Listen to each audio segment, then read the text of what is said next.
Bisan mo. Ikaw na bito. Piyong sa, piyong. Takab. Okay. Ay sa mata. Sige, mata! Wow!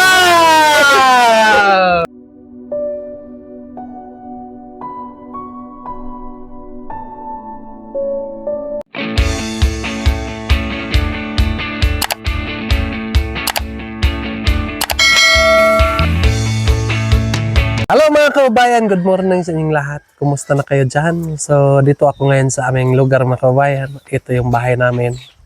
Bahay na kay mama. So dito ako nakatira ngayon mga kababayan. Kasi yung kapatid ko ay wala dito. At walang kasama ng nanay ko dito mga kababayan. So dito muna ako habang wala pa yung kapatid ko. Pero kapag umuwi na yung kapatid ko dito mga kababayan ay lilipat naman din ako doon. Kasi mahirap pag matanda, walang kasama. So, walang mag-asikaso sa kanya. So, kaya ay naisip ko nga bumalik ako dito para may mag-asikaso kay nanay. So, dito sa amin mga kabayan ay nakikita natin nga may mga pugs pa. No? Kasi malapit pa ito sa mga bukid. Malapit pa ito sa mga malalaking puno nga kahoy. Doon sa anong tawag doon sa bukid na dyan, Makaayat po mga kababayan. So ipakita ko din sa inyo yung bahay ng aking isang mama noon, yung stepmother. Pero yung stepmother ko mga kababayan ay wala na, pumanaw na po siya. Pero ang nakatira dito sa kanyang bahay nga pinagawa natin noon mga kababayan ay yung kanyang anak, yung kapatid ko. So dito din nakatira. Pero nung una mga kababayan, nung nandito pa yung tatay ko, dito talaga yung bahay namin. Isa lang yung bahay namin noon. So yung nanay ko at yung stepmother ay isa lang sila doon sa loob sa bahay. Kapag matulog kami mga kababayan, yung tatay ko ay nandyan sa gitna. Si mama naman at yung stepmother ko ay sa kilid sila. Kami ang mga anak din ay nandun sa kilid. Pero sa lumaki na ako mga kababayan, na edad ko ng 14, so nagpatayo na ako ng sarili kong bahay dito sa kabila. Kasi malaki na ako, hindi na rin pwede nga minsan hindi kami magkasundo din kasi mga bata, alam mo naman, pag mga bata ay minsan di magkasundo. So naisip ko na magpatayo ako ng bahay dito sa kabila. So yun, nagawa ko yun mga kababayan dahil nung una ay po ako mga kababayan. Kahit bata pa ako pero masipag din ako maghanap buhay. So dito na ang bahay namin noon. So yung papa ko ay lipat-lipat lang yung papa ko dito mga kababayan. Kapag dalawang gabi siya dito at dito naman sa amin ay isang gabi or dalawang gabi siya din dito, lipat-lipat lang yung tatay ko. So wala naman problema sa amin mga kababayan. Kahit dalawa yung asawa ng tatay ko, tanggap lang din namin bilang mga anak niya. Kasi yung tatay din namin ay mahal din niya kami. So walang problema. So dito tayo sa kabila mga kabayan at meron akong ipakita sa inyo. At saka po natin yung ating sponsor ngayon, si Neil Anbid. Maraming salamat po sa iyo. Nagpapadala siya ng 5,000. So sabi niya sa akin mga kababayan, ikaw nang bahala kung sino yung bigyan mo. So may naisip ako mga kababayan nga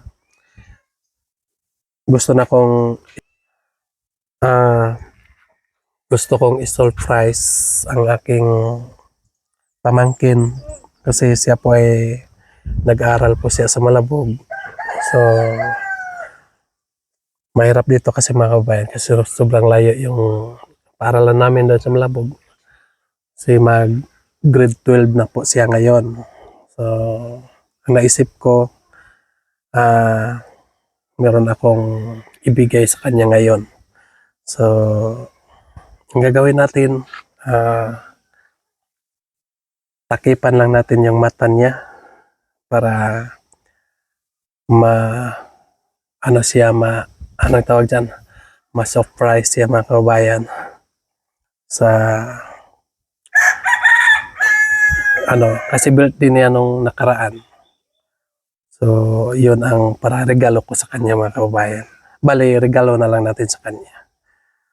So, pero yung, di ba? So, yun ang gagawin natin. Sasabihan natin si Jomilin nga, papuntahin natin dito kasi meron tayong ibibigay sa kanya. Ano mga kababayan, pasok na tayo sa bahay.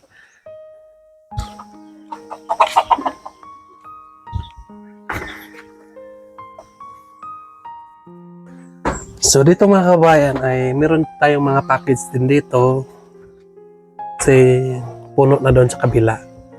So nandito na yung iba. Sabi ni Sir Paul ay bigay na lang daw namin ito kasi may mga matagal na nga napadala tapos ma-expire na yung iba. So kailangan nang ipamigay mga kababayan. So sa hindi pa namin ibigay, buksan muna namin kasi marami na yung na-expire na. So, dapat tanggalin natin para hindi sumakit yung tiyan ng makakain. So, tara na. Dito tayo. Hello! Hi. Hello mga kababayan. So, ito na yung aking pamangkin. Ito yung nag-aral doon sa Malabog.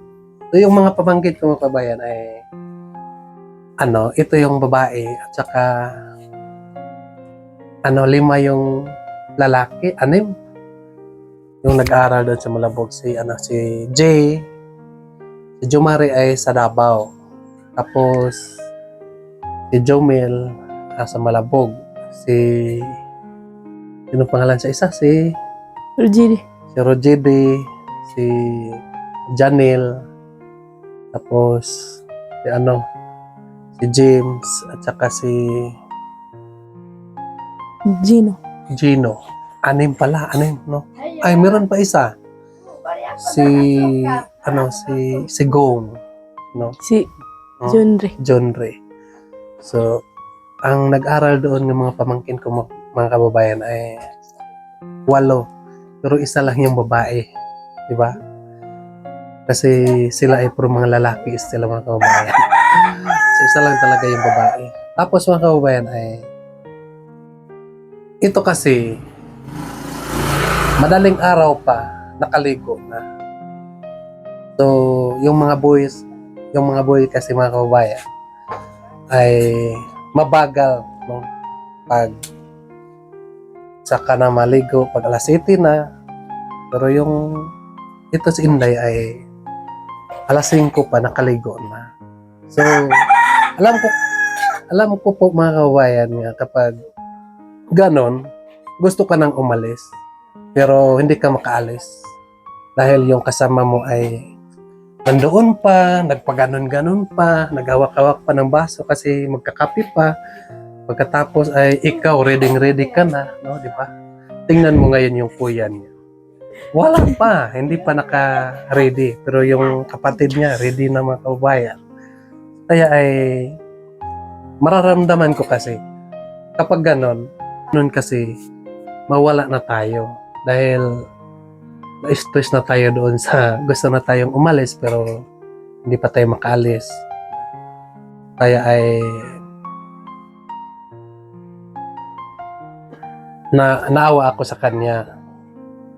So, paano na yan? Yung kuya mo nandyan pa. Ikaw, naka-ready na, di ba? So, tanong kita, kumusta yung pag-aral? Okay lang. Okay lang, no? So, mga kabayan, yung mga pamangkin ko dito, nakita na yung resulta sa kanilang exam, di ba? Si Kulot ay naka 90, no? Palakpakan din natin si Kulot na naka 90. So, si Moon ay 84 lang po siya, pero sige lang. May susunod pa naman. At si Mabel, magkaano ka Mabel? Wala bang palakol Mabel? Basta walang palakol, no? Pagbibigay ako sa inyo. At saka si Mian, wala pa nakita yung ano niya. Yung sa inyo, hindi pa nakita. Wala. Kailan daw makita? Gusto ko mamaya makita ko na yung ano niya. Kasi para din makita natin para, di ba, ang hirap no kapag mag-aral kasi kailangan focus ka lang sa yung pag-aral. Huwag ka munang maggawa-gawa ng mga kalokohan. Saka na yan. Mag-aral ka lang ng mabuti. No? Tapusin mo yung pag-aral mo para yung pag-aral mo ay para lang yan sa iyo. Hindi yan para sa iba. No? Kahit yung tatay mo hindi yan para sa kanya. Para yan sa iyo, para sa kinabukasan mo. So, para gumaan yung buhay, kailangan nga mag-aral ka. Ipagpatuloy mo lang yung pag-aral mo. Hindi yung kahit ano-anong ginagawa. Di ba? Alam mo naman ngayon, no? Hirap ang buhay. Mahirap ang buhay. Mga kapitbahay natin, halos walang makain. So, dapat isipin natin, araw-araw magpunta doon sa bukid, araw-araw magurnal para may kabili ng bigas. So, sa akin ay tito mo, ayaw ko nga ganyan ang mangyari sa inyo. Gusto mo nga pag mag-asawa ka na ay araw-araw ka na magpunta doon sa bundok. Magtrabaho. Di ba? Ngayon nga dalaga ka pa, wala ka nagtatrabaho. Kailangan nga isipin mo, mag-aral ka. Ano yung gusto mo nga kurso? Gusto ko maging flight attendant. Yung sa eroplano. Gusto ka maging hairfill ng eroplano. Konduktor. Sige lang po. Sikap ka lang. Kasi yung Panginoon natin ay hindi natutulog. Kapag may pangarap tayo at may gawa at tiyaga, walang imposible. Kailangan nga mangarap ka, nagsikap ka, tapos kasama yung pagdasal. Ganun lang yan kasimple. Kasi kahit ano ang gagawin mo, kapag wala ang Panginoon sa buhay mo, hindi talaga yan magagawa. Pero kapag may tiwala ka sa Panginoon, kahit walang-wala tayo ngayon, kapag may tiwala ka lang ng Panginoon, hindi mo lang inasahan na maya-maya may mga blessing na dumating sa'yo. So, kaya yung masabi ko sa'yo, focus ka lang sa pag-aaral. Pakita mo sa akin nga karapat-dapat ka para din ay matutuwa din ako, no? Kahit walang-wala ako pero ginagawa ko ang lahat para makaaral kayo. So, yun lang po. Kasi para lang yan sa inyo eh. Hindi yan para sa akin. Kasi damdam ko po mga kababayan, yung hirap talaga pag wala tayong pinag-aralan. Tulad sa akin, walang natapos. So kaya ay ang masabi ko na lang sa inyo nga go lang kayo sa inyong pag-aaral. Hirap pag walang pinag-aralan. Lalo na kapag nandoon tayo sa syudad. Okay lang pag nandito lang tayo sa bundok. Kasi, di ba, ayos lang. Pero kapag nandoon kayo sa Manila, Davao, sobrang hirap. Di ba? So, sana ay maintindihan mo ako. Focus ka lang sa iyong pag-aaral. Andito lang ako, andito lang kami. At saka, meron din tayo mga subscriber nga laging subaybay sa ating vlog. Laging suporta sa atin. Maraming salamat po sa inyo. So ngayon dahil meron lang akong surprise sa iyo. At pasensya ka na dahil yun lang po ang nakaya ko na maibigay sa iyo ngayon. At saka thank you po sa ating sponsor. Maraming salamat. Nag-usap kami. So sabihin sa akin, ikaw na yung bahala. Marami pong salamat. So tara na day. Ang gagawin natin, takipan lang natin yung mata mo para surprise. Yan.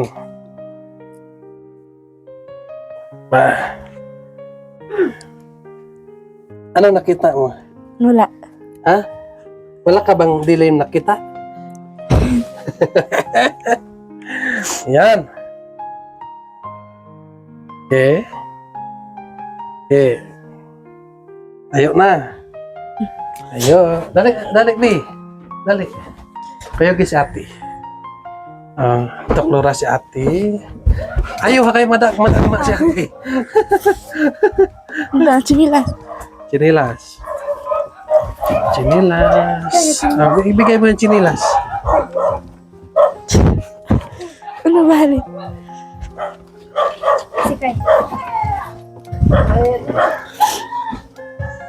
Ayusin mo, Tri. Awakan mo si ate. Awakan mo si ate. Tikas. Ito si Mabel. Grade 7 pa po si Mabel. Ito tayo.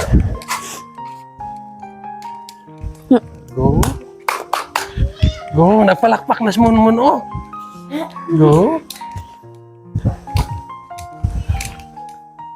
Sige, dahan-dahan. Buksan mo, be. Buksan mo yung ano. Buksan mo. Ay, garang pito. Piyong. Takab. Okay. Ay, sa mata.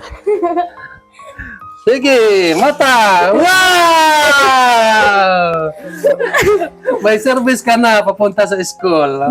Palakpak! Yay! So ngayon, may service ka na.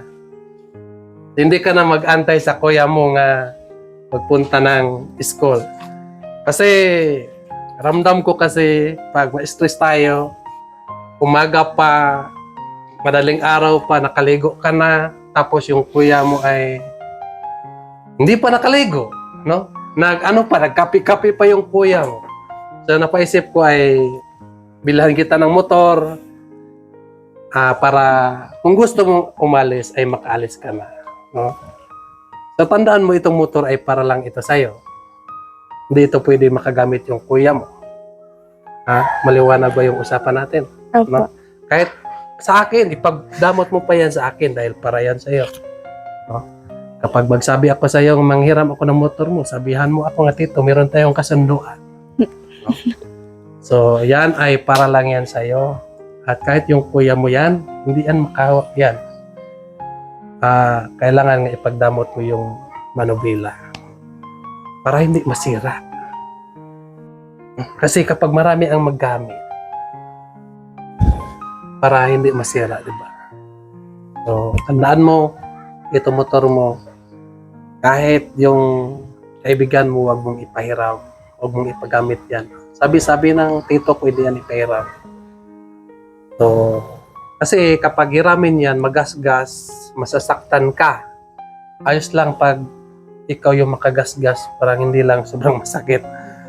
So, dapat walang gasgas, ha? Alagaan mo yung motor mo. Kailangan nga, hindi, lapit ka dito.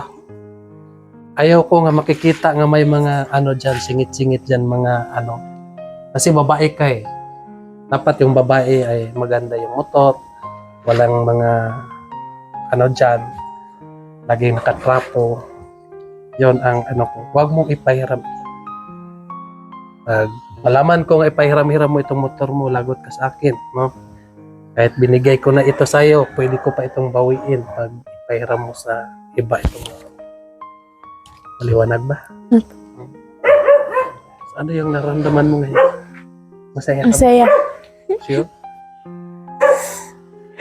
Sobra pa? Oo. Yan. So, naisip ko lang ito para pagpatuloy mo yung pag-aral. Huwag kang mag-alala habang nandito pa ako, susuportahan kita. At saka marami din tayo mga nanonood sa atin na laging nag-suporta sa ating vlog. Maraming salamat po sa inyo. So, bigay ko itong yabi mo. Yung yabi mo ay para sa'yo lang ito. Ha? Sa'yo lang ito. No, para sa'yo. Sige na. Try mo. Try. Try. Wow. Bakit na parang nanginginig ka? Sige na, try mo.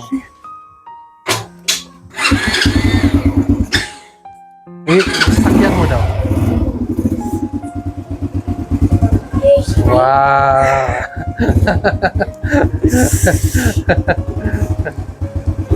May motor na si Inday.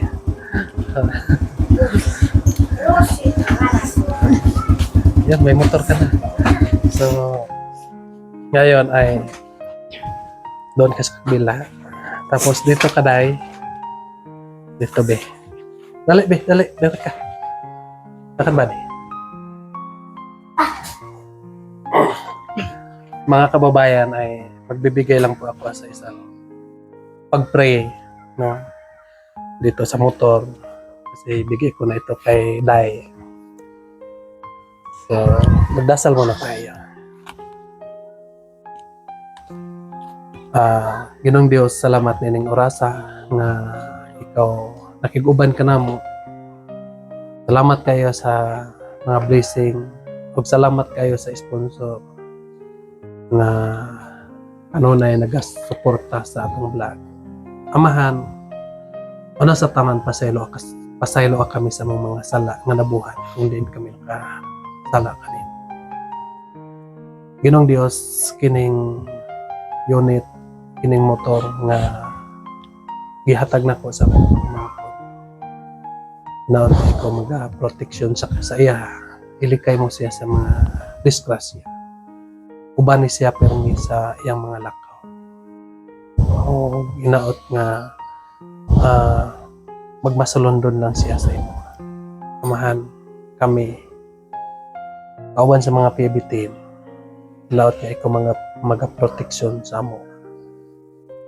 Giyahi kami amahan. O atagi kami kanon iyong panalangin. Ingon man sa mga pamilya namo, Ginong Dios. Lahat nga ikaw mag-bantay. Ilikay mi sa mga kadaotan. Talagman. Ginong Dios, salamat sa imong kaayo sa matagtag sa kanan. Ang salamat sa sponsor. Naot nga ikaw magapanalangin kaniya amahan. Puno siya sa panalangin para makapahat siya sa mga tao na nanginahanlan. Talaygon kasoy katapusan. Kining tanan akong itugyan. Amen.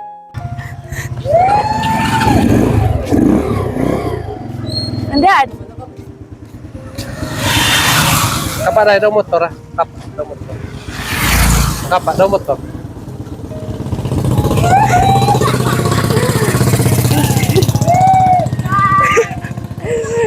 andyan. Te.